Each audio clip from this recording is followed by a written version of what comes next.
Welcome to the Terrible Podcast with your hosts from SteelersDepot.com, where you can find all your latest and greatest Steelers news. It's Dave Bryan and Alex Kozora, always lit, talking Steelers. And now, here's Dave and Alex.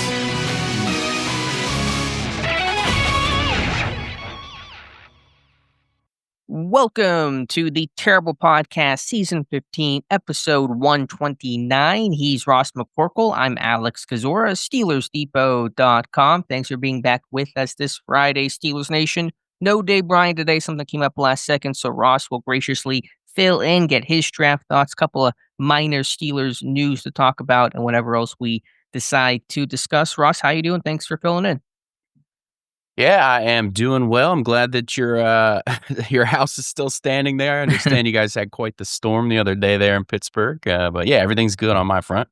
Yeah, it got pretty nasty here, but everything okay on my end. Thankfully, I really didn't lose power. I know some people still without power in the Pittsburgh area, so hopefully the lights get turned on pretty quickly. And I don't mean to go down a rabbit hole, but we don't have a super heavy show today. I don't know, Roz, if you're a GTA guy, but just saw it got delayed till May of 2026, so not a good day for the gamers out there. Yeah, I did see that. That was one of the first, I guess, big news because it was the first thing when I opened up my news feed this morning. Funny story about that. Some of the first footage of that game that got leaked, I don't know, 3-4 years ago, was this random 17-year-old hacker had gotten some of the footage, and that same hacker at the same time hacked Uber while I was still employed by Uber.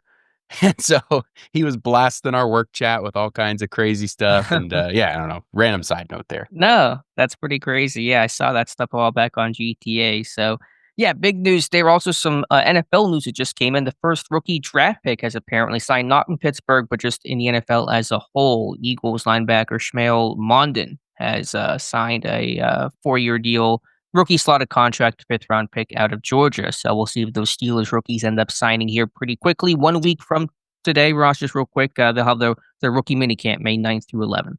Yes, and did I just see Joe say Y.A. Black maybe just signed? No, I think that wasn't. Okay. We're preparing ourselves for the players to sign, I believe, but I don't believe that any rookie in Pittsburgh has officially signed their contract yet. All right, Ross, let's dive on in. One piece of Steelers news is Pittsburgh officially announcing some of the reported moves of releasing Montravius Adams, signing Robert Woods. Dave and I discussed that on the Wednesday show. One new name that has been released is Pittsburgh's doing some roster shuffling. They released linebacker Thomas Rush, who signed a reserve futures contract earlier in the offseason. So no big radical change there, obviously, but one note to free up a roster spot. I haven't done the latest collection and counting of how many are on the roster right now. Remember, Pittsburgh can have up to 91 because of the international exemption with outside linebacker Julius Welshoff. So they should have, I don't know, 1 or 2 spots open right now. Obviously, one may be earmarked for Aaron Rodgers, but with tryout players coming in next weekend for rookie minicamp, maybe there's a better than average path for one of those guys to stick on the roster.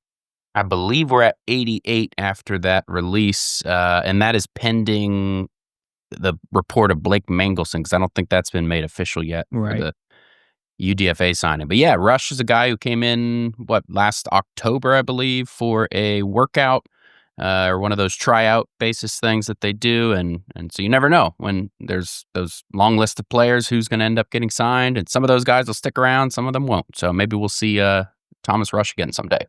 Sure. Well, maybe we'll see if he circles back if there's injuries, but for now, he is off the roster. We're going to have the Depot Roundtable, I think, next Monday, this upcoming Monday, after the weekend, not officially set in stone, but that'll probably be when it occurs. So we'll have you on, we'll have Jonathan on, we'll have the whole Depot crew to get their draft thoughts overall. But since you're here, Ross, we haven't got to hear from your perspective of Pittsburgh's 7 selections, the undrafted free agents. So good chance for you and I to kind of go through each pick. I want to get your thoughts on each selection. So Derrick Harmon, 21 overall. The big debate was D-line quarterback. Which way would they go? Obviously, the focus of this draft ended up being defensive line, front 7, get bigger, stronger, tougher, more physical. Your thoughts on the Harmon selection? Yeah, before diving into Harmon, I just want to touch on I had quarterback. I was one of the only, I think, on our site that ended up having quarterback in the first round. And I think I bought a little bit too much into reports. And you mentioned it. If the Steelers have a first round grade on one of these quarterbacks, then that should be the pick, right? If they have the choice. And so I guess I put too much stock into some local insider reports about. Well, even Adam Schefter said, like, bet on Shedeur Sanders being the pick at 21. Yeah. But hearing it in plain terms of they have a first round grade on either Jackson Dart and Shedeur Sanders, I'm like, okay, well, to me, a first round grade is a first round grade. It doesn't matter if it's a weak class at quarterback. They're stacking these guys up as this is a first round talent, not that they're necessarily like a top 32 in this class. Is that the right way to think about it when you hear that? Like, a first round grade is a first round grade, regardless of the strength of the class. Sure, I understand that perspective entirely, and I've had the same questions and same thoughts. Although you could sit there and say back in 2018, Pittsburgh reportedly, actually, Kevin Colbert explicitly said they had a first round grade on Mason Rudolph, and they waited until the third round to draft him. So maybe the question is a little less about why not take the quarterback at 21, but then why not take him in the third round or the fourth round? If supposedly Pittsburgh had a first round grade and really liked Shedeur Sanders, how do you justify taking Jack Sawyer, a talented player that will fill a role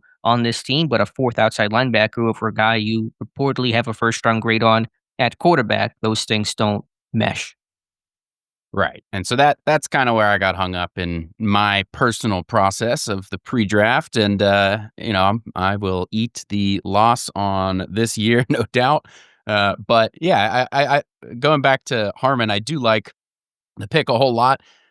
Definitely he was in my very first mock draft of the season, and I was on board with that pick from the beginning. And I think if I was doing mocks based on what I wanted to do, I probably would have went with a defensive lineman, and Harmon would have been at the top of that list, even dating back to the combine, just immediately throwing out unprompted that Cameron Hayward is somebody that he, models his game after. And it just kind of seemed like it was meant to be. And in terms of what the Steelers were looking for, Mike Tomlin was glued to that defensive line group in Mobile at the Senior Bowl. I think the scouts were pretty glued to that group at the Shrine Bowl, and they talked to a fair amount of them at the Combine as well. So we knew defensive line was high up on that list of priorities. And so Derrick Harmon, great pick. I think, 55 pressures, according to Pro Football Focus, is the number that got thrown around, and that's very impressive. I mean, I think that was near the top of college football last year for defensive linemen. And so that kind of disruption, adding him into the Steelers front that was already one of the better groups. I know people will argue that, but they were, if you look at pressure and disruption and stuff last year, especially over the first, 10, 12 games, they were one of the top defensive lines. And so adding a guy like Harmon in, a great pick in my book. His pressure's number one, in fact, for interior defensive linemen in college football last year. How do you see Harmon's role evolving or looking in year one? Is he out of the gate, slam dunk starter, base DN? How do they rotate in nickel? What do you think his path to playing time is out of the gate? I wouldn't be surprised to see him rotating pretty early on. You have Daniel Aquale and maybe Dean Lowry's still on the roster. I don't know if that's going to be the case. Probably not by the time the season starts. And so, yeah, I could see him getting involved earlier. Maybe the nickel package is his best kind of foot in the door, but by game 3 or 4, I would expect him to be playing at least 40-50% of the snaps on the defense there. What's your take on that? I think he'll be starting in base packages day one. Aquale can play the run well. There's going to be some competition. I know Harmon, as rookies are never the case in Pittsburgh, they're never handed the job, but I think Harmon will at least be given that as a good way to kind of start easing him in a sense, and then seeing rotation work behind Benton and Hayward. I still expect, if Pittsburgh comes out and they're 2-4-5 nickel on the first snap of the season in week 1, it'll be Benton and Hayward starting and Harmon coming in behind, but there should be good rotation. Pittsburgh finally made the effort to reduce Cam Hayward's workload to some degree last year. He played his fewest snaps and fewest snap percentage in a non-injury season since 2012, his second year in the league when he was a backup behind guys like Brett Kiesel. So I think you'll see probably, barring health, 500 or so snaps on the season, starting base left end, rotating behind as that solid number 3 nickel rusher to give Hayward some rest, and same with Benton. That's probably where his role's going to sit this year. All right, Ross, let's talk about the third round pick here. No second rounder. That was part of the DK Metcalf trade. Caleb Johnson, the running back from Iowa. People thought, myself included, he would go higher than this. How do you think Johnson fits in this offense? And is he dynamic enough to really suit what this offense is looking for, which is more big plays? Yeah, I think absolutely. If you look at the tape and even beyond just the highlight reel, if you just look at his kind of average runs and kind of executing that zone scheme, he's making people miss. He's setting up his blocks. He's finding the cutback lanes. His vision is very clearly better than somebody like Najee Harris's was, especially for a zone scheme. Even, comparing 2024 Najee to Johnson coming out of college, you can tell that the vision is better, and things like that amount to making this 40-yard dash speed not as important. I mean, what goes into an explosive play is a combination of, short area quickness and setting up blocks, vision, and finding those cutback lanes, breaking a tackle maybe. And I think he's capable of doing a lot of those things. And so he had, forget the exact number, but he had just a ton of plays over 15 yards last season alone. And so I think he's absolutely going to fit the explosive thing. I think Arthur Smith has already kind of talked about, I think you wrote about it the other day, that he had to pivot his scheme and it wasn't really running exactly what he wanted to be running last year because of the personnel. And he said almost immediately in that post-pick press conference that Caleb Johnson is a, quote, perfect fit, and mentioned the word explosive like 6-7 times in that press conference there. So I think if you ask Arthur Smith, this is a guy that's going to allow him to get back to doing what he wants to do. And that's part of that is the explosive nature of it. I know how giddy Dave was going through that 20-plus yard run study. We talked about on the Wednesday show, what was it, 32 career runs of 20-plus yards, 6.3%. It was tied for the third highest of any draft-eligible running back, in that tie with Travion Henderson, who to me was the true home run hitter of the 2025 NFL draft. And you're right, it's a really good point, and it didn't get talked about much and even really overlooked by us because there was so much happening whenever the pick comes in. But Arthur Smith making that comment that he didn't really get to run as much outside zone as he has traditionally done in Atlanta, in Tennessee, because he pivoted and tried to match his scheme or the scheme overall to the personnel. I don't know if that was more reflective of the offensive line, maybe more the running backs. Jalen Moore and Najee Harris probably not the best outside zone runners that you could roster. So adding someone like Caleb Johnson, who, as Dave pointed out, had success on all kinds of run schemes. It was not just 1 or 2 run schemes at Iowa last year, but certainly outside zone, perimeter runs, that's in his wheelhouse. And so I think Arthur Smith is getting a back that really fits more what he wants to do, probably than what Najee Harris offered last year. Yeah, I think a guy like Trevor Sycamore there at PFF was talking about, this is the Steelers ran a lot of outside zone and Caleb Johnson is heavily reliant on outside zone. And so there's kind of a narrative that he can't run both. But Arthur Smith made sure to note he is able to run any scheme. And so that is a good point and good breakdown there by Dave.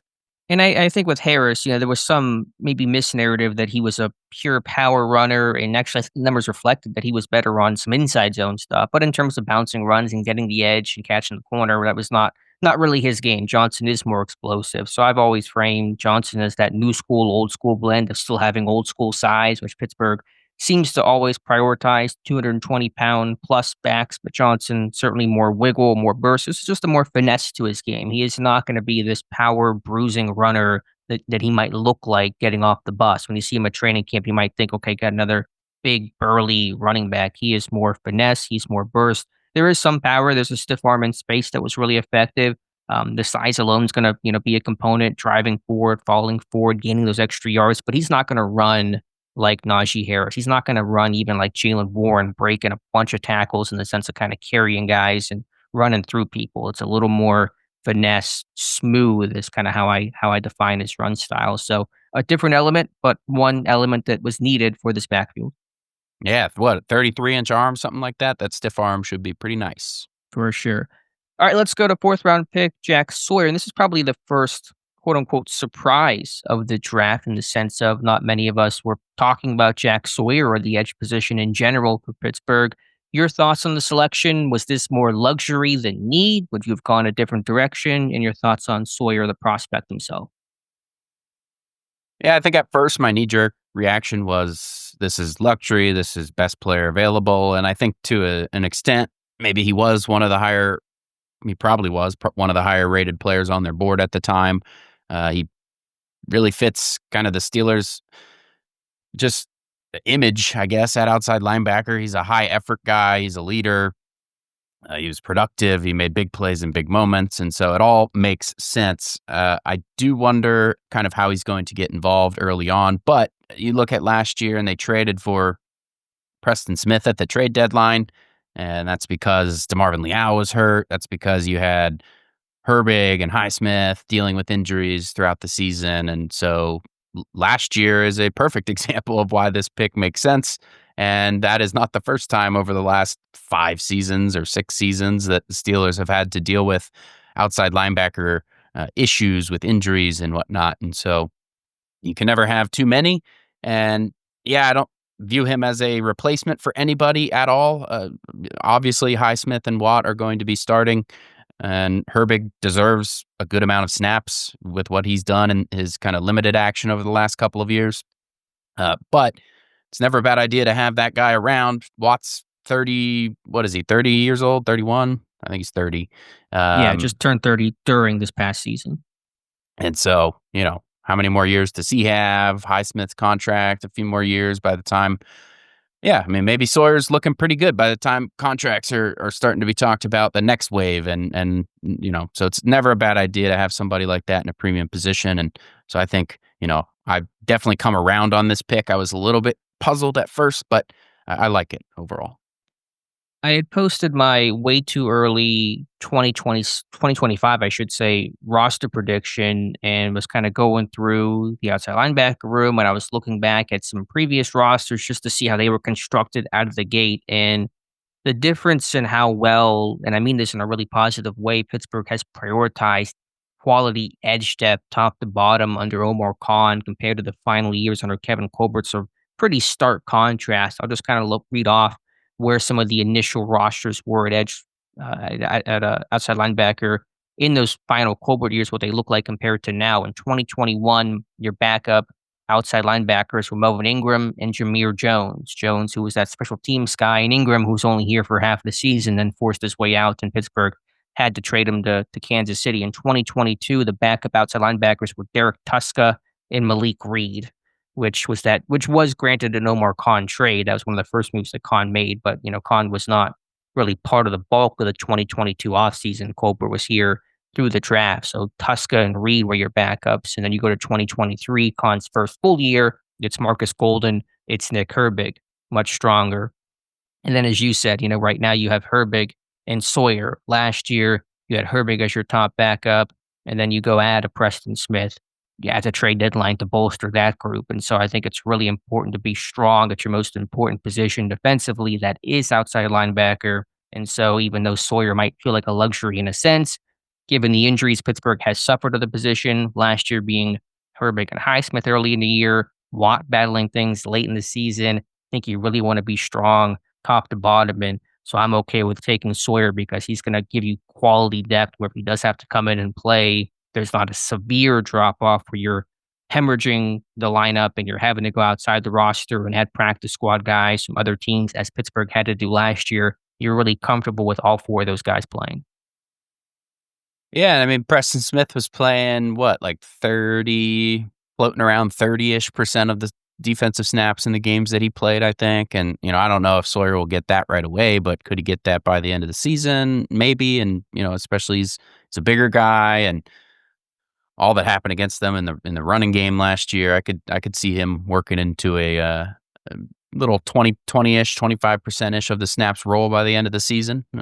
Yeah, I mean, out of the gate, you wouldn't expect Sawyer to play much, 5 to 10 snaps per game, if that. But all it takes is one injury to any of the guys ahead of him, and all of a sudden you're from number 4 to number 3, and then you're seeing pretty serious rotational snaps as that top immediate backup. So you are one injury away, which has happened to all those guys in front, Herbig, Highsmith, and Watt, from Sawyer having to play a pretty prominent role. You don't want that number 4 guy to be just a special teamer, because if he's only that, you might put him into a role he's not comfortable in. And so I can appreciate Pittsburgh's commitment to stocking the shelves, keeping the cupboard full at the engine of their defense, which is pass rush. They pretty much always just keep 4, right? And so Jeremiah Moon, somebody like that, probably on the outs. It would look that way. Usually it's 9, 10 linebackers in general. It's often heavier inside, 5 inside linebackers, 4 on the outside, looking at these recent initial rosters. Now, Moon does have special teams value, so maybe there's an exception to be made there, but I think Moon's roster odds certainly took a big hit here. Sawyer almost guaranteed to make the roster. When you have inside backers who can play on special teams like Mark Robinson, like fellow rookie Carson Bruener, yeah, it's hard to see that path for Moon to make it out of the gate.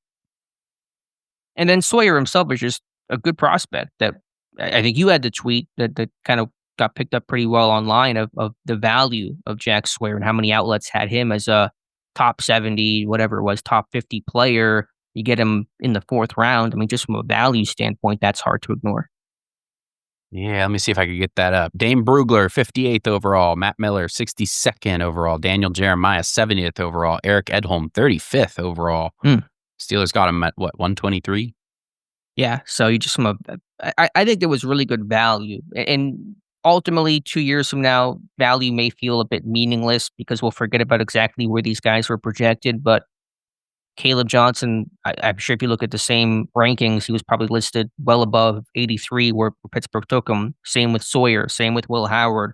Harmon may not be probably expected value, mid first round guy, but there's been commentary about he was maybe top 10 talent had there not been some of the medical concerns that some other teams were concerned by. So I think one of the themes of this draft, Ross, is the really good value Pittsburgh got. And for whatever that's worth, it may not mean a whole lot when the Pats come on and no one's thinking about, where a player was, where Eric Edholm's rating was when Jack Sawyer's on the field come September. But point is, from just analyzing the draft, which is all we can do in the moment, there was really good value. Yeah, and I think Omar Khan and Andy Weidel have done a good job at that in general. All right, let's talk about 5th round pick defensive lineman. And I keep saying his name sometimes a little incorrectly. I'm still trying to get it down pat. It's not a hard name to say. You just have to train my dumb brain to say it. But Y.A. Black, the defensive lineman out of Iowa, double dipping along the defensive line. I'm probably a bit lower on this pick than other people are, and I even left Black off my initial 53-man roster, and people did not like that, Ross. They did not like me leaving Y.A. Black off there, and he certainly couldn't make it. 5th-round picks. To me, though, 5th-round picks are not locks to make the roster. The first 4 rounds are almost 100%. Occasionally, the 4th-rounder pick won't make it if he completely, just is terrible in training camp. But 5th-rounder is where it's kind of got to be, you got to earn it. And Black could, but he'll be part of that competition in a pretty messy and muddy defensive line battle for those backup spots right now. But what say you on Y.A. Black? Yeah, I was just looking back through the last several draft classes and forgot they haven't had a 5th-rounder in a while. The last one was Isaiah Loudermilk, I think. So, yeah, I mean, Y.A. Black, I can understand why you would leave him off your initial 53. He plays tall. He's too tall to be playing that tall. He's going to lose a lot of leverage, and he can get pushed around because of that. I think I saw at the Senior Bowl, and I just saw a clip that kind of reminded me when I was watching him against Gray Zabel, and Zabel just stood him up and pretty much stonewalled him. Even though Black kind of had inside arms and had everything in the right place, he was standing up too tall and wasn't able to create any push. And so this is a guy that is going to need some development. Obviously, he's a big piece of clay to work with. Mike Tomlin, big chassis or whatever he said about him. It's hard to ignore the size. I mean, the Steelers have been getting beat up on the ground, and this is a big guy. I don't know who else would be kind of that backup nose tackle at the moment. And I know Carl Dunbar, the defensive line coach, kind of talked about him as more of a 4-tech and playing outside. They even listed him as a defensive end on their website. But I don't know who else, if not Black, is going to be playing in that backup nose spot. I mean, who else is even close to his weight on the defensive line there? Dominique Davis is like 320 plus, but I don't necessarily think he's going to make the roster. There's not a bunch of big guys, and you just got rid of Montravius Adams. And so that, to me, kind of points towards Black kind of making the initial 53 and kind of serving in that backup nose tackle role potentially. They did say, I mean, Dunbar did acknowledge he's capable of playing anywhere, but they kind of view him as more of that 4-tech on the outside. So, but just in terms of what Black is capable of, I think I got a pretty good read of him at the Senior Bowl in Mobile, and going back through some of his tape, it was kind of confirmed he can absolutely eat up a double team block and not get pushed back very far. He actually got beat up pretty good in the one-on-ones in Mobile. And so, I mean, you take that with a grain of salt because it's not really a game-like situation. These, there's well, I guess the defenders have a lot more space to work with, so you'd expect him to kind of have the upper hand there. But he wasn't doing super well in those 1v1s, but when it came to the team sessions, he was consistently putting himself in good positions to kind of, I don't know, either redirect the run, make the tackle for loss in the backfield. So he was standing out to me in those team sessions in Mobile. And so I think is something to work with there. Obviously, those 35-inch arms are very attractive. He can figure out how to use them. I don't think he uses them super effectively yet. But overall, I like the pick, and I would like if he could make the roster, or he's a guy that I worry about if he gets to the practice squad, just because he's one of those Planet Theory. Maybe someone else will. I guess we always overrate our own prospects, but I think he could be somebody that could get poached, and so I would like to see him make that roster. But I agree, it might be a difficult path.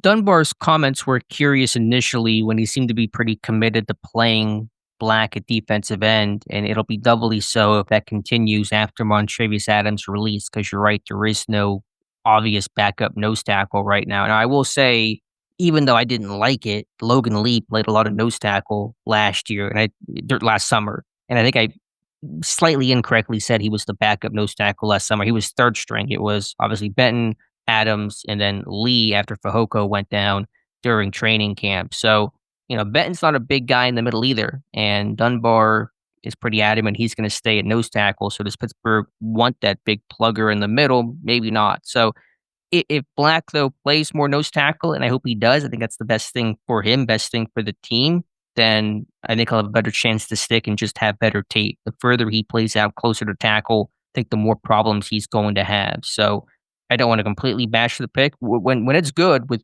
YA Black, there's some really impressive run reps out there. I mean, he can hold the point of attack. He can tackle. He had a really low missed tackle rate last year. He will finish some of these plays. He's not completely unathletic, and there's good effort and chase to the football. But I just want to see that run defense become more consistent. If he can do that, there's something there, because the pass rush is not going to develop. He's not going to become an impactful pass rusher. Didn't see it in college. The traits aren't there. The tape isn't there. It's just not going to be his game. So the run defense has to really be strong. It's inconsistent. Yeah, agreed.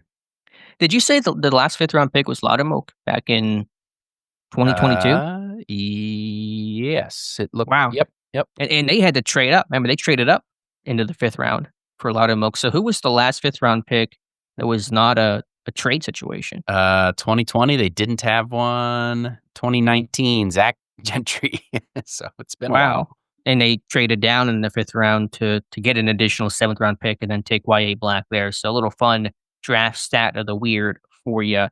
All right, let's go to the 6th round in Will Howard, quarterback from Ohio State. I was pretty happy about that pick. Dave and I we're pretty much waxing away about Will Howard, and I don't want to make too much out of it. He's still a 6th round quarterback, not even guaranteed to make the roster. He's still got to battle Skylar Thompson. I don't want to just assume that Howard makes this roster, but I see starter traits in the guy. He was the guy that I was really high on. I had a 2nd round grade on Will Howard, so time will tell who's correct and who's not. But what are your thoughts on the Will Howard selection?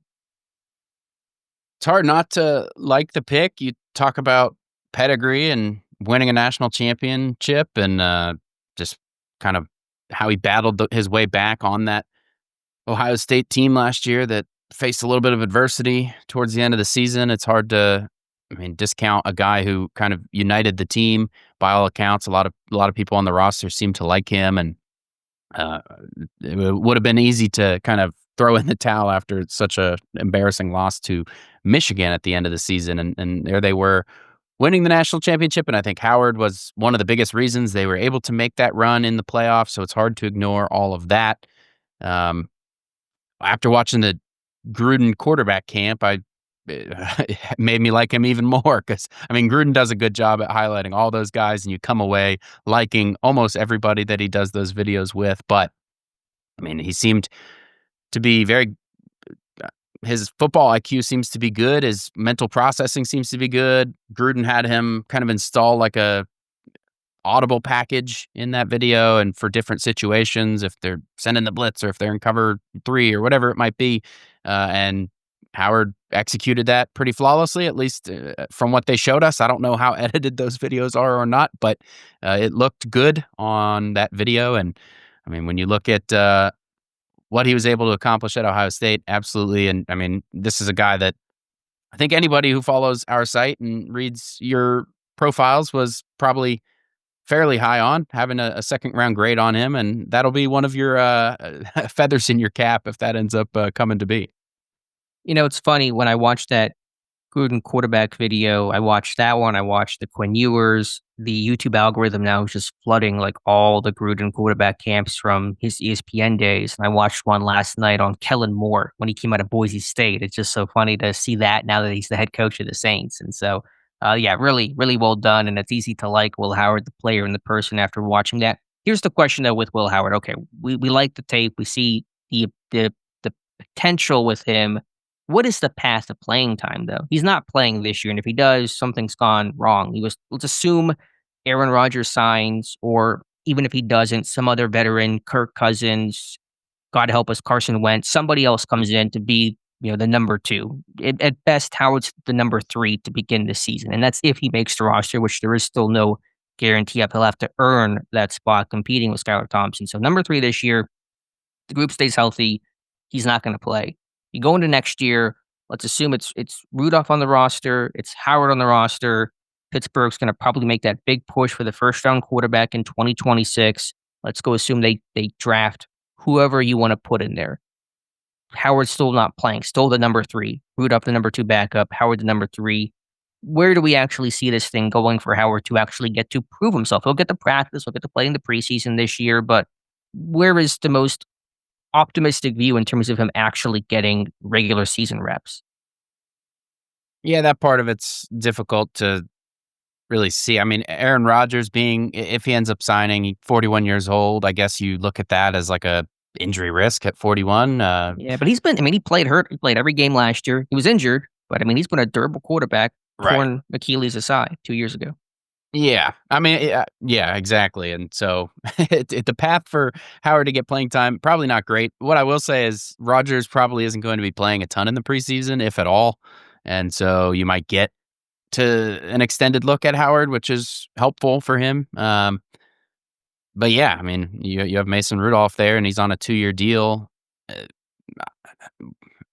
And all signs point to them drafting that first-round quarterback next year. I think Jerry Dulac has said it like 25 times by this point that they're all in on one. And so, yeah, I have no idea. But I think that in the NFL, talent always works its way to the top. And if he truly is the guy, then you'd like to think that the Steelers identify that at some point. There's been situations before like Kirk Cousins and RG3. Now that was assisted by injury, but you never know. That could happen in Pittsburgh too, with the injury kind of forcing him up there at some point. Yeah, I think Ben Roethlisberger said it well. Just take your time. There's no pressure. Kind of giving him advice. There's no pressure to be the guy right now. Just be a good backup and kind of keep your head down, work, and make the team like you by being that good backup and good leader. And eventually you'll get your opportunity. Now, where's Ben talking from? There's no really experience in Ben's case there. He was the first round pick, so I don't know if it's the most applicable experience, but he did work with a lot of backup quarterbacks, and he saw what made some of those guys successful. And so, but yeah, back to the initial question, I have no idea when, but I just would like to think that if he is truly talented, that will eventually rise to the top. And so all you can do is wait and see. Yeah, it's a good point. If you're talented, they'll see that. They'll see it in practice. They'll see it in the preseason, and maybe an opportunity comes at some point. And in no way am I comparing what I'm about to say to Ben and Will Howard, as you said. Clearly different situations and circumstances. But Ben's rookie year in 2004, he was the number 3 to start the summer. It was behind Tommy Maddox, behind Charlie Batch, and then Charlie Batch went down in the summer, and then Maddox went down 2 weeks into the season, and then Ben went from number 3 to number 1. So what is it, like 60 plus quarterbacks start in the NFL each season. You never know what team will get rocked by injuries. Hopefully not Pittsburgh, obviously. Rodgers has been durable, Rudolph the number 2, but you never know what could happen. And even if Howard does sit for all of 2025, which is likely, and even all of 2026, if you really want to map this thing out, say in 2027, okay, Rudolph is gone. Maybe that's when Howard ascends into that number 2 backup spot, and he's one snap away from playing. Yeah, yep. And Aaron, I mean, maybe Aaron Rodgers will push a weighted sled at training camp. And, Let's hope there are no quarterbacks pushing sleds in training camp. That's what we talked about that whenever the NFLPA grades came out. That new strength and conditioning coach got really poor marks, and you kind of wonder why he's still here, but you also recognize Pittsburgh just does not fire people. It's so rare for that to occur mid-contract. So you wonder if changes will be made. I know Tomlin talked about the team needing to be healthier late in the season, but that's one move that seems to have early negative returns. some of these they don't have such a good track record with these Boston College coaches. Wasn't Bicknell Bicknell Was he Jr. was he Boston College? I think he was. Yeah. Yeah, that was John Malecki. For those who remember him, he was a backup, kind of plucky offensive lineman, interior guy, a decade ago probably it's been, and he told a story about they lost, what was it, Sean Kugler, and then Bicknell comes in, and it was a disaster. And reporting was that Sean Surratt ran the room back half of that year. What was that, 2013, 2012, however long ago that was? 2013. Yep. Yeah, and Bicknell was one of the few guys. He lasted just one season, fired after the year, and that's when Munchak came in, I believe, correct? And so Pittsburgh totally turned things around. They've had adventures at offensive line coach, and I know people really rag on Pat Meyer, and he's not Mike Munchak, and I even said probably worth exploring replacing Pat Meyer after the 2024 season. They did not do that, obviously, but I was certainly open to the idea. I don't think he's a bad offensive line coach, but they've had some real stinkers of Bicknell, Adrian Clem. Surratt was not ready for that full-time role. So, yeah, they've had some really bad offensive line hires, and that's such a critical position. When Mike Munchak came in, you really saw this offensive line shine. You look at Philadelphia with Jeff Stoutland, Andy Heck in Kansas City, Cromer in Buffalo.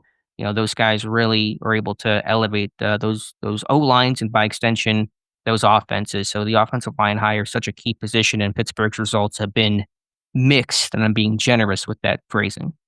You'd think they'd be able to attract a pretty good talent with as much as they've invested in the line. There's all these pedigree guys, and then you got Arthur Smith, a pretty respected offensive coordinator. You'd think they'd be able to attract a top offensive line coach that has a very good and extensive track record. But yeah, I mean, maybe next offseason. Yeah, I mean, maybe they could, but they have to fire the current guy to have that opening, and they're not. They didn't do that, obviously, with Pat Meyer. And I believe Meyer's going to be up after. I have to double check that. He may be up after 2025, and so maybe that'll be kind of the litmus test. Did this offensive line take the step? Because it's a critical year for Broderick Jones, second year for Fautanu, McCormick, Zach Frazier. It is such a key year for this offensive line. I've said that many times. The litmus test of judging success, assuming there is no franchise quarterback coming in, which it does not appear there is. Rodgers 1-year deal, Howard developmental guy. There was no first round savior of the franchise being selected. The litmus test of success for this offensive line will be, or for the team, will be how well this offensive line develops. And they must develop, Ross. This offensive line has to take a big step forward. I don't know exactly how you want to quantify that or rank that. Probably a top 10 unit. I'm going to set the bar really high because it has to be high for this unit to play to their talent and their potential with all the investments that Pittsburgh has understandably poured into trying to fortify the trenches. So it is a huge year for that front five. No doubt. And I think they can be. I think they can achieve that. What is your confidence in Broderick Jones? Since you feel pretty good, like they can achieve. I think they can achieve that, but can Broderick Jones achieve that?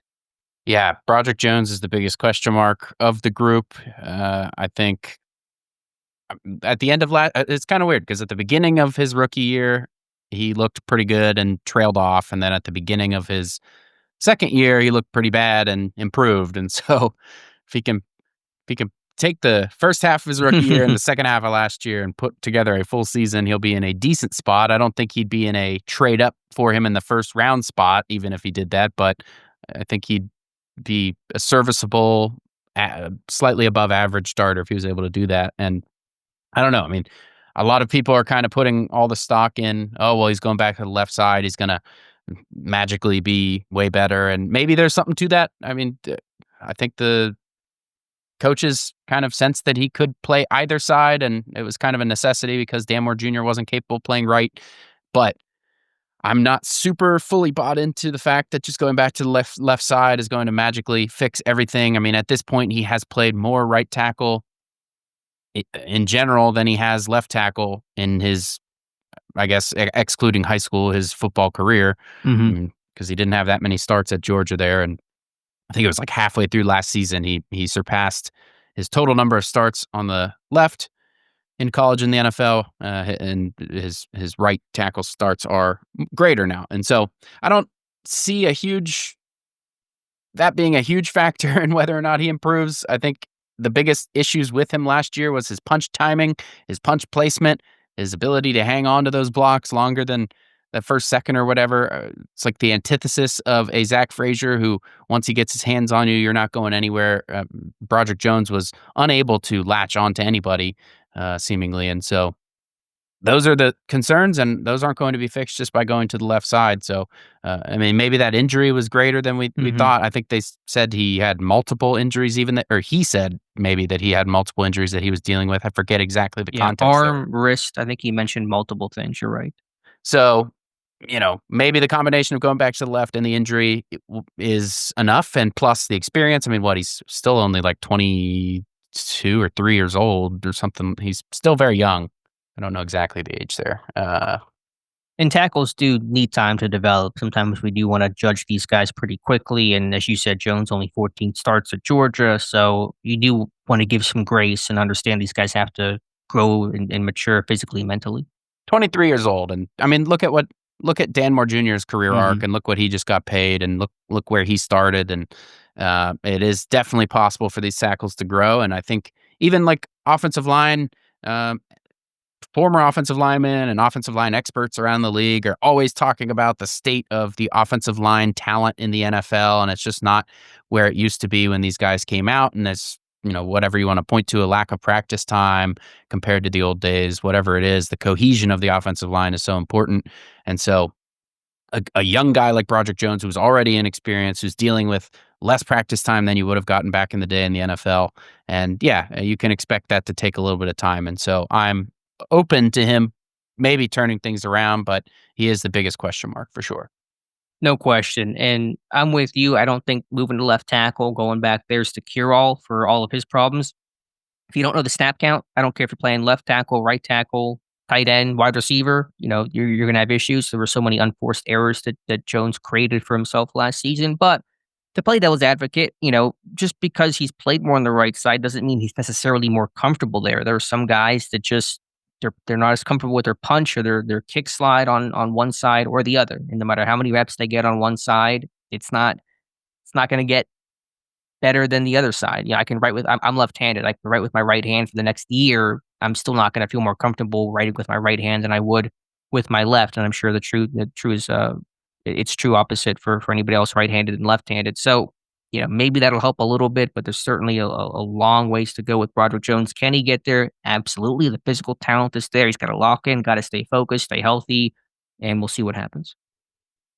Yeah, and you like some of the leadership stuff with him too. And so you saw him last year with George Pickens trying to get him focused. And I think last year you saw him kind of coaching up Darnell Washington in training camp. And so some of the off the field intangible stuff's there. So yeah, I mean, those things are nice, and I'm sure he's not a bad guy. But I'm I'll be honest with you. I don't care about leadership with Broderick Jones right now. I told him to be a good left tackle, and he can be just focus on himself, get better. Those things are nice, and you're right. I mean, I think he's a solid teammate, solid dude, but just got to be a good left tackle. If he doesn't do that, then Pittsburgh's probably looking for a left tackle in 2026.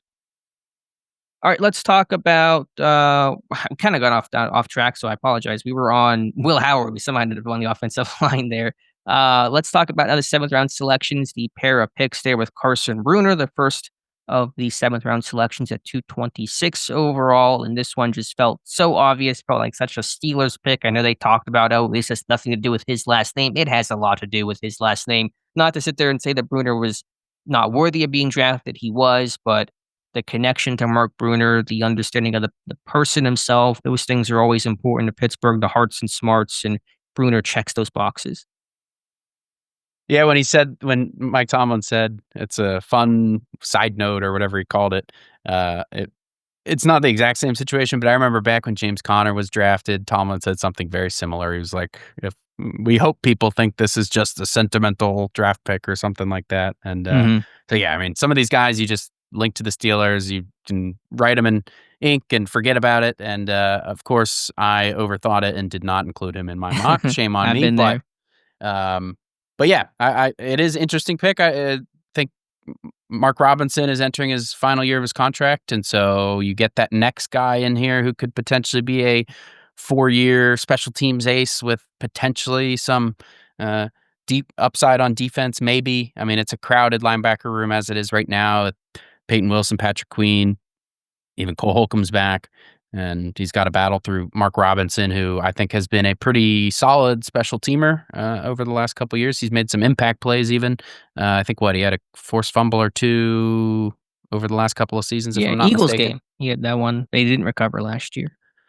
Yeah, so not the easiest path to the roster. Maybe a guy they could potentially get on the practice squad. I don't know, but I think in the seventh round, worth a shot. And I think Josh Carney did a great job of covering him pretty much from the beginning with the scouting report, with the interview at the East West Shrine.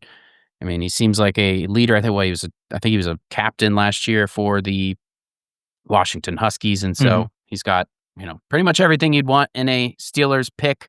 And he's a downhill guy, tackling machine. He can play special teams. He's a leader. He has the NFL bloodline, so he just checks a lot of those boxes. I agree, and Josh did a great job preparing us for the pick with some of the interviews, and he wrote the profile on him before the draft. Is it true, just mano a mano, Mark Robinson versus Bruener, two dogs, one bone? How do you think that all gets shaken out at the back end of the inside linebacker depth chart? Yeah, well, I guess that goes back to our discussion on how many outside linebackers are going to make it, and kind of being linked. You said nine linebackers overall usually, and so Assume 4 outside guys like normal are captive, just Watt, Highsmith, Herbig, and Sawyer. yeah. So I guess in that case, there is a chance that both guys could potentially make it, but one of them's probably not getting a helmet on game day. The question is, what happens to Cole Holcomb? It's just such a wild card. Right. He's taken pay cuts. They've kept him on roster. He returned to practice late last year, so that was a positive sign, but did not get to return to game action. I just don't know what to expect from this guy. I'm not sure if the team knows what to expect from him either. Yeah, fair. I mean, he was looking pretty good by the time he got injured there, and I mean, who knows? It's been a while, and that was a pretty major injury, so you never know. But he seems like a guy who is determined, and I think he just had his first kid last year. He's got a little more to play for now, and so I definitely won't write him off after all he's been through to get back to this point. I mean, they're going to keep 5. You have 3 who are locks in Patrick Queen, Peyton Wilson, and free agent signing Malik Harrison. That leaves 3 guys for 2 spots: Holcomb, Robinson, and Bruener for those 2 spots. And you could throw in, Devin Harper, who has connections to new inside linebackers coach Scott McCurley, but let's just kind of keep it simple. Those 3 guys for 2 spots. Who do you think are the 2 most likely to make it? I think Holcomb and Bruener, I would say, just because like I said, you want to get that 4 years of a special teams ace. And Mark Robinson is a guy who he's about to be a free agent. I mean, he's not going to be expensive to re-sign, so they could keep him around, but just cheap rookie deal control over Bruener for 4 years. And the bloodline thing helps. We saw Connor Hayward stick around probably longer than he had any business sticking around over the last few years. We'll see if that continues this year. But I could see Bruener being that last guy. In my roster prediction, which is very early and certainly subject to change, I put Holcomb and Bruener. And Holcomb, I think Pittsburgh will want to hold on to him. Maybe a defensive role if somebody gets hurt. He may not even dress, as you said, Ross. Not all those guys may get a helmet. I went Bruener over Robinson. It's very close. It's going to be a true battle this summer. Robinson has established himself as a quality multi-phase special teamer. In fact, I think I shortchanged me. I think he had back-to-back forced fumbles in games last year during the end of the season disaster, but he was a bright spot of it. But I just think they've always had some trust issues in Mark Robinson, some stuff about where they worried about putting too much on his plate and really limiting his defensive playing time. I know number 5 inside linebacker is not going to be expected to play in an ideal world, but maybe there's a little more trust in Bruener if he had to play defensive snaps. So that was kind of the tiebreaker in my head to go Bruener over Robinson. But again, it's going to be really, really close. Yeah, they showed it that year where they had 7, 8, 9 inside linebackers starting games, and he was consistently pushed down the list by guys they were signing off the street. So yeah, and some of that made sense because he was running back in college and was making the position switch, and so he was still pretty green. And maybe by year 4, there is more trust built up. They had some packages for him last year, some of those 3-5 looks, those were run heavy personnel groupings where he would try to hammer downhill against the run. So I know he's a different guy than he probably was back then, but I still wonder. So that was a tiebreaker. But again, it's going to be an open camp competition. And then finally, the last selection, which came right after the Carson Bruener pick at 229 overall, of Donte Kent out of Central Michigan. And Ross, I was with you, did not know much about this guy whenever the pick was made, had to scramble, and we know a lot more about Donte Kent right now. So your thoughts on the final draft pick of the 2025 NFL Draft for Pittsburgh? Well, Mike Tomlin said that they weren't going to just, Beanie Bishop was going to have his competition in the slot. And so where was that going to come from? I think Brandon Echols has some slot experience. He was more of an outside guy last year, but he has some slot experience in his career. But I don't really think he's the ideal slot guy just because his tackling isn't stellar. And the Steelers value having somebody who can tackle in that spot. And, I think they do have, between Bishop and now they've got Thornhill and Deshaun Elliott, who can also kind of play big nickel in some of those packages. I think they have a pretty good situation there in the slot. It's not perfect. They haven't invested in it like very much, but Donte Kent maybe could provide some competition. It's hard for me to, just the little tape that I've watched so far, he seems to be, a pretty okay tackler. His coverage skills maybe a little bit better than Bishop's, and so is there a role that they could carve out for him? This isn't a guy that I really expect to make the roster, but is this a guy that they could get on the practice squad and develop? He's very athletic. He run a 4.38 or something like that, and some of his agility drill stuff was good. Almost a 40-inch vertical. I think 39 or 38 and a half. So yeah, if you're betting on athletic traits, I just keep going back to, I think this guy could have been had in as a priority free agent. I guess they just didn't want to deal with competing for him, whatever it might be. But the same could be said about a bunch of guys who ended up going to, free agency and getting signed elsewhere that the Steelers may or may not have had interest in. And so, yeah, I probably would have gone a different direction, but I can understand if they really want some competition for Bishop. This is a guy that potentially could provide that.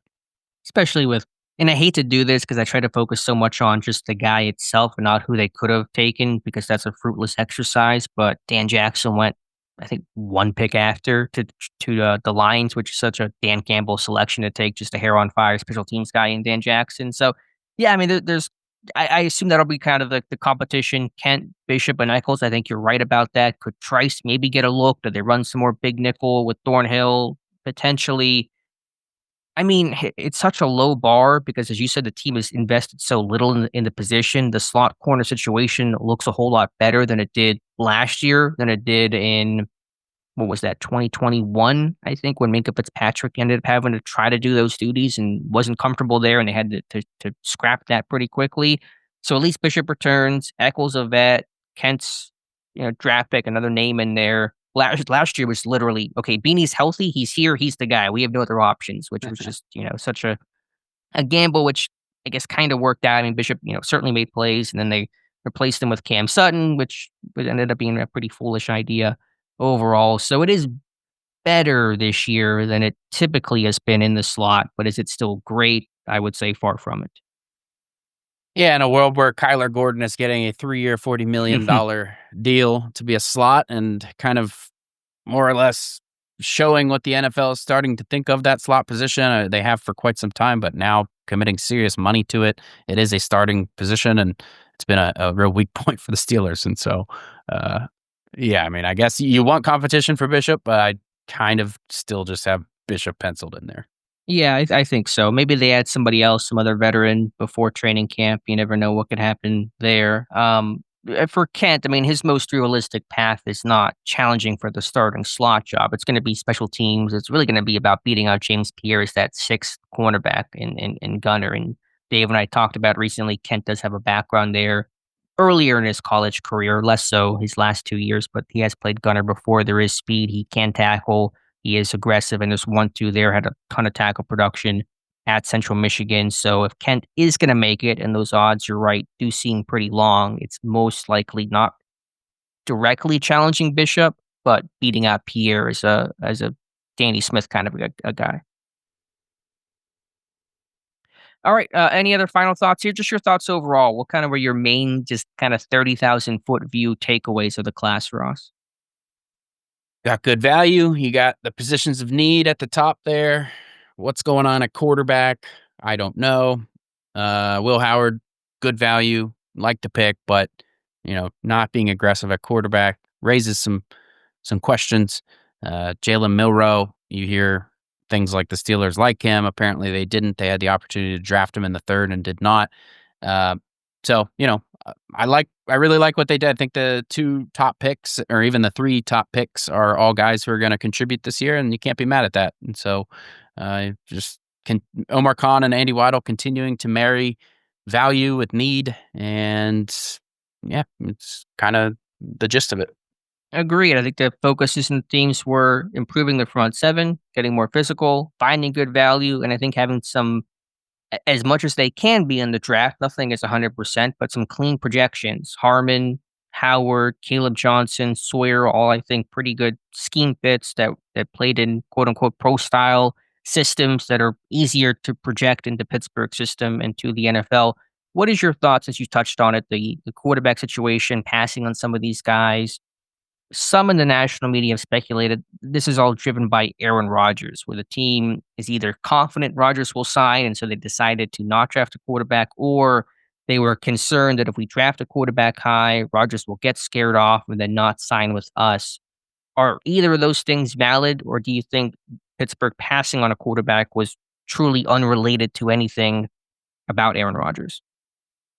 Yeah, I mean, they said it's unrelated. Aaron Rodgers, I think, said he wasn't too worried about that and the McAfee appearance. And You believe him, though, is the question. Right. I mean, he's kind of out of options, right? It's like, even if they were to have drafted somebody in maybe the first round would have been interesting, but if they draft somebody outside of the first round, he's not going to feel threatened by that. I mean, this is a guy who has uh, well, he's a Hall of Fame kind of resume, obviously, but he's probably also got a Hall of Fame ego. And so, you're not probably viewing a third or fourth round player as somebody who could potentially supplant you in the first year. So I don't really buy the whole Aaron Rodgers affected their plans thing. Maybe in the first round, but the first round options, I mean, clearly they didn't like Shador. Were they going to trade, or were they going to select Jackson Dart? I mean, I guess they did spend a good amount of time with him. They had the opportunity. They did not. I'm pretty glad they did not, to be honest with you. My biggest question mark was like somebody like Milroe in the third, just because he's got obviously has some pretty impressive traits, the speed, the arm, and he's very far from a finished product. And it would have been a weaker class overall, I think. Well, in terms of what can contribute this year, it would have been a weaker class. Obviously, betting on kind of the ultimate lottery ticket, as Milroe has been labeled. So that was my biggest question mark in terms of the quarterback situation. But ultimately, getting Howard where they got him is probably the best case scenario of all the outcomes that could have happened. I take them at their word. I really think the lack of a quarterback until round 6 was not Rodgers related. This was not a good quarterback class, and that's not just Pittsburgh validating that by passing. The whole NFL passed on quarterbacks. Milroe fell, McCord fell, Ewers fell. There was talk about McCord and Ewers going to be day 2 guys, round 2, round 3. Didn't happen. Milroe was invited to the NFL draft. There was some speculation, even from me. Could he be a late first round pick, early second round pick? Goes late third round. Shador, of course, falls all the way to the 5th round. So to me, those were always independent thoughts. Rodgers is short-term play. Quarterback is long-term play. Rodgers signs. He's the starter. There's no questions about that. And yeah, in theory, what if they're bad? And what if they're, out of the playoffs? And would Rodgers get replaced by a rookie? But, Mike Tomlin has played one game in his entire coaching tenure with Pittsburgh that did not matter, where Pittsburgh was eliminated. I think that's more impressive than the never had a losing season stat, was he's only played one game that didn't matter, which even that only matters so much because all you're judged by playoff wins and truly competing. But I think that's more interesting than he never had a losing season stat that gets touted by the national media so much. So the odds of Rodgers coming in, and it's a world where Pittsburgh has won 5 games by December, it just never really seemed realistic. So I truly don't think that Rodgers dictated the quarterback decisions. I think even if Rodgers had signed or whatever the case was, just this was not the year to go make that aggressive move for the quarterback. All right, let's talk about just quickly the undrafted free agents, the 8 names who was brought in. 7 initially, then an 8th has not been officially confirmed, but reported. This is a good class, Ross. This is better than what Pittsburgh usually offers us. Who are some of your favorite UDFAs that have signed? Well, I wrote up Rock Taylor there from Memphis, and he's an interesting one. The Steelers didn't select a receiver, and so I think they signed a couple receivers, but this is one of them. And this is a kind of a height, weight, speed kind of guy. His speed's not like world class by any means, but he's got enough speed. And I think he's like 6'1", in that ballpark. And he really stood out as a deep threat at Memphis. And even just the 3 or 4 games that I watched for his profile that I wrote up on him, you see 6, 7, 8 plays of kind of over the shoulder, 30 yards downfield, either over the back shoulder or whatever, adjusting to the ball in the air. His hands, his catch radius, all very impressive. He's not a big yak guy. Once the ball's in his hands, he's not going to do much with it. He doesn't have much like kind of burst or ability to make guys miss or anything like that. And his route running, maybe not the best, but in terms of a deep threat, he's an interesting guy. I think the Steelers already have that on the roster, but just talking about Taylor himself, this could be a guy in training camp that turns some heads, catches some eyes, and has fans kind of clamoring for him to sneak into the roster somehow. If he makes a couple of these impressive highlight reel type catches in training camp. So he was one of the guys that stuck out to me. I know the path to the 53 is going to be tough given what Pittsburgh has, and then signing Robert Woods after the draft, but do you feel pretty confident to say practice squad for Rock Taylor? Yeah, I think so. He's got, like I just said, the athletic profile's there, the catch radius and the very sure hands. In college, you only need to get 1 foot in bounds, and he was routinely showing the body control and kind of making NFL type catches where he was dragging both feet. So you like to see that. There was a lot of things to like. So I think practice squad's a fair bet. Yeah, I think that's a guy that combine invite could have been drafted. Really solid get for Pittsburgh. And then beyond that, I was a big fan of J.J. Galbraith from South Dakota. You got Sebastian Castro from Iowa, who was draftable worthy, just a combination of being small and didn't test well, hurt him, but there's really good tape out there. He could push, he could make some plays.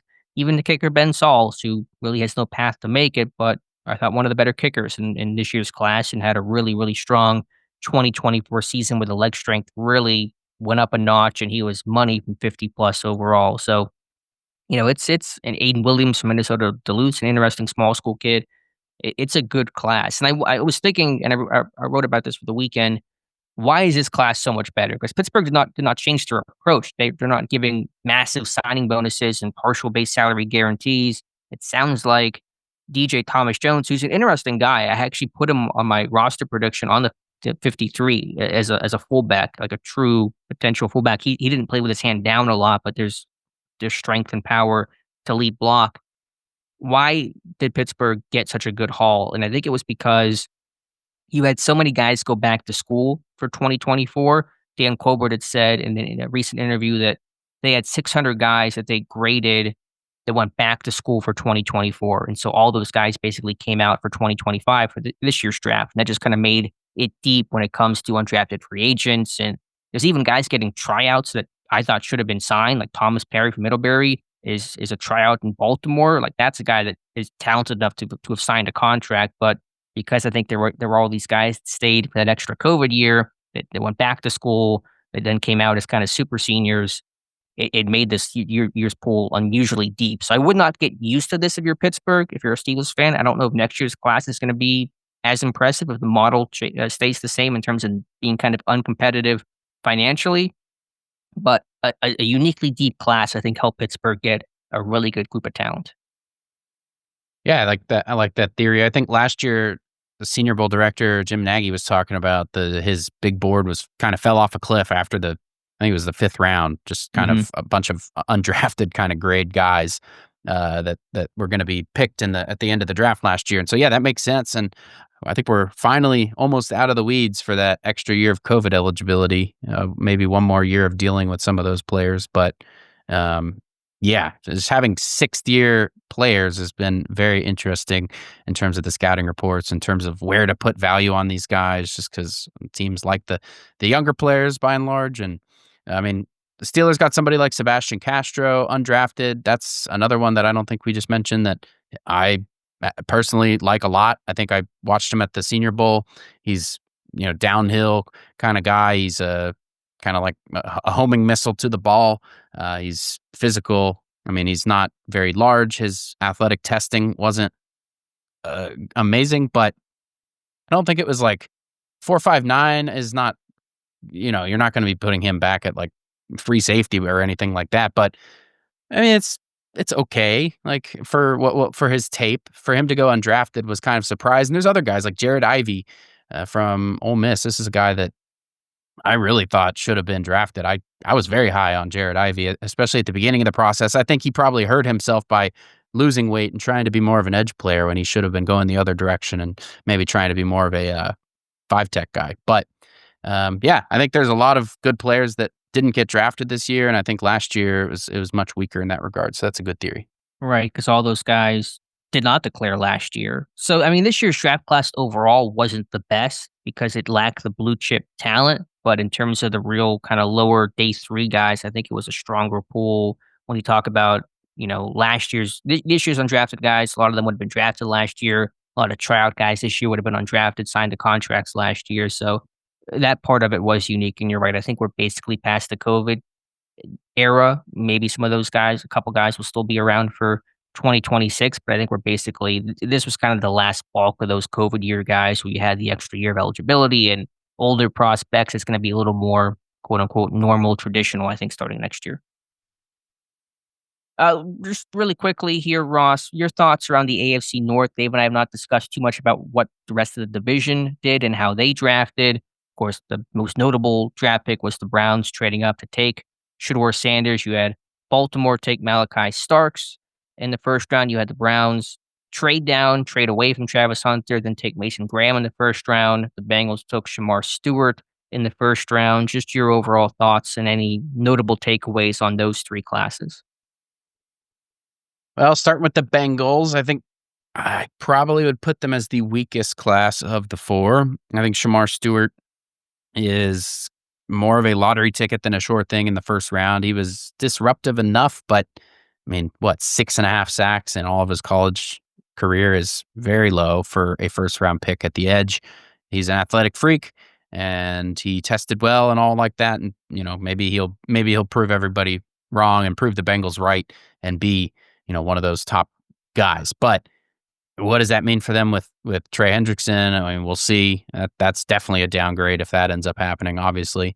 And then the rest of their class, I mean, Taj Brooks at running back, I think was good value in the 6th. He could be kind of a sleeper for them and maybe be more of a contributor than expected. But the rest of their draft class, not super flashy. A couple of linebackers, a couple of guards, and so Bengals probably the lowest on the AFC North rung. The Browns trading away from a generational guy. I mean, a lot of people are knocking them for that. I am more lenient just because I think they got decent return, and especially if they're able to nab a, franchise quarterback next year. I think they position themselves well to do that, and so I don't hate their approach. I get that some people do. I think that the Jaguars overpaid, and so the Browns kind of did get what you would expect. And trading away from Travis Hunter, I mean, he's a excellent player, but I don't know how. Do you think he's generational? Do you think that's too strong to use for Hunter? Yeah, I mean, it's tough to. How many of these guys that have been termed generational have Sure, a lot of them proven it right away or even ever? And so, yeah, I mean, maybe, but it's like I think the return that they got for him was a generational return, and it was a good haul. Yeah, so yeah, if they're able to get a quarterback next year, I like what they did overall. I think drafting 2 quarterbacks was kind of puzzling. Maybe their owner got involved there with Shedeur Sanders. I don't know, but Dylan Sampson in the 4th round, great value there. Out of Tennessee, I think he could be a good pick. Harold Fannin Jr., a very productive tight end. Quinshaw Judkins, and I mean they have a couple of good backs now in that room. So yeah, I think overall, and Carson Schwessinger is like a phenom athlete at inside backer, and at his size is crazy. So I could see Schwessinger. I can't really say that Schwessinger being maybe the best pick of that haul for them when it's all said and done. But the Ravens, what was a did very the Ravens typical do? Ravens draft. Malachi Starks at the top, and then Mike Green was the controversial pick, the Right. top 15 talent that fell to the 2nd round for those off-field concerns. Yeah, I mean 5 6th round picks for them. That's a lot. But yeah, Malachi Starks. I mean, to pair him with Hamilton is very frightening for the AFC North. It's going to be difficult to pass on that group. It's going to be difficult to run on that group. Both of those safeties are very talented all around. And Mike Green, I mean, probably arguably the best edge in this class outside of Abdul Carter, and they got him in the 2nd round. Are those character concerns going to come back to bite him? He had stuff in high school and college. Maybe it will, maybe it won't. We will see, but obviously great value there for them if that all holds up. Emory Jones, I think that is considered good value, but I think that's probably appropriately placed for him. He's a guy who probably needs some developing. At the Senior Bowl, he was struggling quite a bit at times and looking really good at other times. And so they don't necessarily have an immediate need, I don't believe, at offensive tackle because they drafted one last year there. But yeah, I think the Ravens class overall is just looking at some of these later round guys. I mean, yeah, it's still one of my guys. Teddy Buchanan was on my list. The Ravens always do this, and that to me was a really good pick in the 4th round. Yeah, so I'd probably put the Ravens atop, and then maybe the Steelers and the Browns tied somewhere in the middle, and then the Bengals on the lowest rung. That seems fair overall. Yeah, I like the Ravens draft. I didn't know if I love the Emory Jones pick, and obviously they're going to take a lot of heat for drafting Mike Green when you have Justin Tucker and you draft a kicker to replace potentially Justin Tucker, and then you do that as you draft Mike Green. But that's not going to matter if he's sacking quarterbacks and putting pressure on Aaron Rodgers come the regular season. But yeah, Buchanan was a good pick. Vincent's a good developmental guy. The tackle from Alabama A&M. Peebles is undersized but explosive in the middle. D tackle out of Virginia Tech. Longer beams. They got some good tape out of Rutgers. Potential nickel guy for them. So yeah, just a solid draft overall for for Baltimore. So probably fair to put them number 1, and then Pittsburgh, given the lack of capital, maybe number 2. Although you do understand trading that second-round pick for DK Metcalf is still a net win for Pittsburgh, and that should also be some context for the draft. And maybe I would put Cleveland 3. I did not like them trading down. I think that was just I know the return is good, and you're right. Let's see the trade in totality, how they use that first-round pick next year. If they get a franchise quarterback, it'll certainly be worth it, but hard to trade away from a blue-chip prospect in the draft that only had a few of those guys, Hunter being one of them. I did not consider Mason Graham to be a blue-chip prospect in this year's draft. And the Bengals, it was focused. It hit the right notes, softball linebacker, offensive line help, but I just don't know if the talent was overwhelmingly good for the Bengals. All right, Ross, I think we're basically hit all of our topics here. No emails today. Hopefully it will come back on Monday, have our Depot roundtable. If not, we'll do it Wednesday. We'll kind of play things by ear. So any final thoughts here, Ross? And again, thank you for filling in late notice today. Yeah, thanks for having me. Final thoughts? No, I don't really think there's too much to talk about. I am eager to see these guys at rookie minicamp and see some of these guys in action. Yeah, we'll see them starting 1 week from today. There's been a couple more tryout names that have been announced, but we'll have the full list basically in a week from now and kind of go over it then. So to wrap things up with my always never terrible outros, which I have not prepared properly this time, you can follow Ross on Twitter at Ross_McCorkle. Follow Dave on Twitter at Steelers Depot. You can follow me on Twitter at Alex_Kazora. Email the show, theterriblepodcast@gmail.com. Want to send a donation, you can send that up at the top of the page. We always appreciate those. Thank you for listening, and we'll talk to you soon.